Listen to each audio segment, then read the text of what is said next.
नमो नमः। अहमस्मि डॉक्टर दीनानाथ साह, सह प्राचार्य संस्कृत पूर्णिमा राम प्रताप संस्कृत महाविद्यालय बैगनी दरभंगात। भो छात्राः शास्त्री प्रथम खंडे साहित्य विषये प्रतिष्ठा प्रथम पत्रे सम्मान तृतीय पत्रे च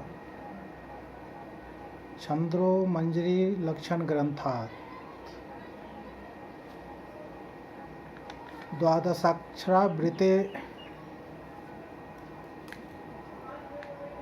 लक्षणं उदाहरणं तत् भेदाश्च मया प्रस्तुतम्। यस्यां क्रमे भवन्तः सर्वे जगति नाम्नि द्वादशाक्षरावृत्तिः छन्दसः पंचदश भेदाः भवन्तः ज्ञातवन्तः। यस्यां क्रमे प्रथमो वंशस्थ विल अथवा वंशस्थं वृत्तस्य लक्षणोदाहरणं प्रस्तुतं कृतम्।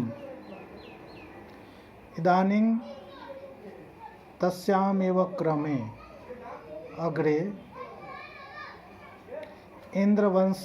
वंशावृत्तं जलोद्धतगतिः वृत्तम् उभयोः वृत्तयोः लक्षणोदाहरणं मया प्रस्तूयते।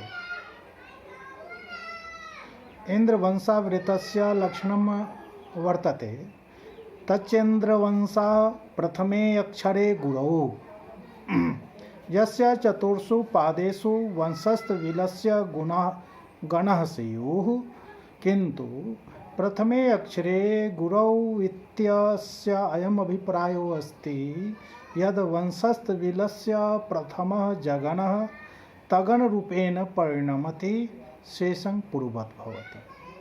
एवं प्रकारेण अस्मिन् वृत्ते तगणः तगणः तगणः रगणः च क्रमेण भवेत्। तत् नाम इंद्रवंशावृत्तम् इति। अर्थात यदि वंशस्थ विल अथवा वंशस्थ छंद का प्रथम अक्षर गुरु हो तो वही इंद्रवंशा नामक छंद हो जाता है। इसके प्रत्येक चरण में तगण, तगण, जगण और रगण होते हैं। छात्रों, आपको जानकारी है, तगन में प्रथम और मध्य गुरु दीर्घ और अंत गुरु अंत वर्ण लघु होते हैं। तगन में और यगन में प्रथम और अंत वर्ण लघु और मध्य वर्ण गुरु होते हैं। रगन में आदि और अंत वर्ण गुरु और मध्य वर्ण लघु होते हैं। इंद्रवंशावृत्तस्य लक्षणं तदनुसारं उदाहरणं यथा दैत्येन्द्रवंशाग्निरुदीर्ण दीधितिः पीताम्बरौ असौ जगतां तमुपहाः यस्मिन् ममज्जुः शलभा इव स्वयं ते कंसचाणूरमुखा मखद्विषः। उदीर्ण दीधितिः अतिशय तेजोयुक्तः जगतां भुवनानां तमुपः पापध्वंस संहारकः असौ सम्मुखस्थ पीताम्बरः श्रीकृष्णः दैत्येन्द्र वंशाग्निः कंसकुल विध्वंसनाय अग्निरूप अस्ति इति शेषः।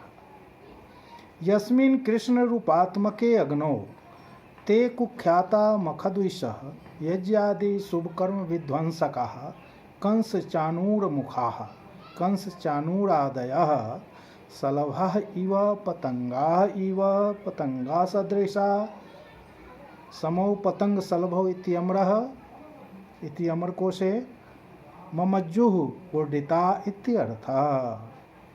अद्य श्लोके रूपकालंकारः उपमालंकारश्च। उपर्युक्त श्लोक के प्रत्येक चरण में क्रमशः तगण, तगन, जगन तथा रगन होने से यह इंद्रवंशा छंद का उदाहरण है। इसके पश्चात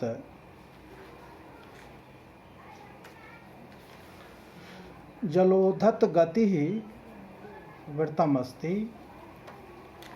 यस्य लक्षणं वर्तते जसौ जसयुतौ जलोधत गति यस्य चतुर्षु चरणेषु जसौ जगनः सगनः तथा जसयुतौ जगनः सगनः एताभ्यां इतो भवेताम तत् जलोधत गति नाम वृतम।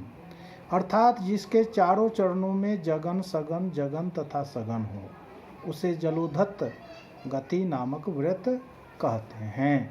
उदाहरणं यथा यदि हलतो विलोक्य विपदं कलिंद तनया जलोधत गति विलास विपिनं विवेश सहसा करोतु कुशलं हलि स जगताम।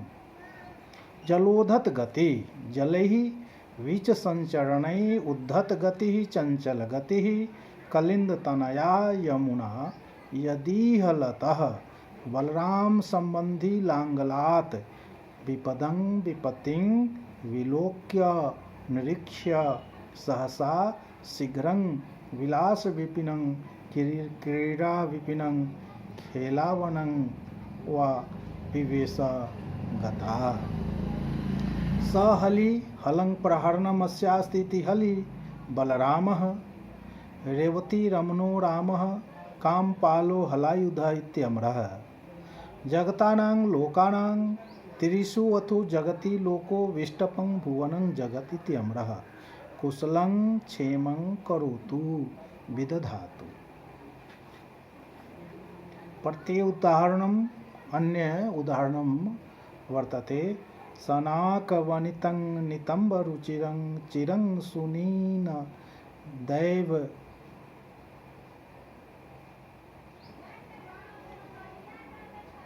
दैनदै वृतस्ममुं मता फनवतो वतो रसपरा परास्त वसुधा सुधाधिवसति। उपर्युक्त श्लोक द्वय में प्रत्येक चरण में क्रमशः जगन सगन जगन तथा सगन होने से यह जलोधत गति छंद का उदाहरण है। इस प्रकार आज आपको दो छंदों की जानकारी दी गई, इंद्रवंशा और जलोधत गति। इसके लक्षण और उदाहरण को प्रस्तुत किया गया। छात्रगण इसको अभ्यास करेंगे। इसकी पीडीएफ भी आप लोगों के समूह में मैं दे रहा हूँ, जिसको पढ़ते हुए और यूट्यूब के माध्यम से जो मैं चर्चा कर रहा हूँ मिलान करते हुए आप अध्ययन करेंगे और छंदों की जानकारी प्राप्त कर अपने पाठ्यकाल में और परीक्षा काल में इसका लाभ ले सकेंगे। आज इन्हीं शब्दों के साथ अपनी वाणी को विराम देता हूँ। धन्यवाद।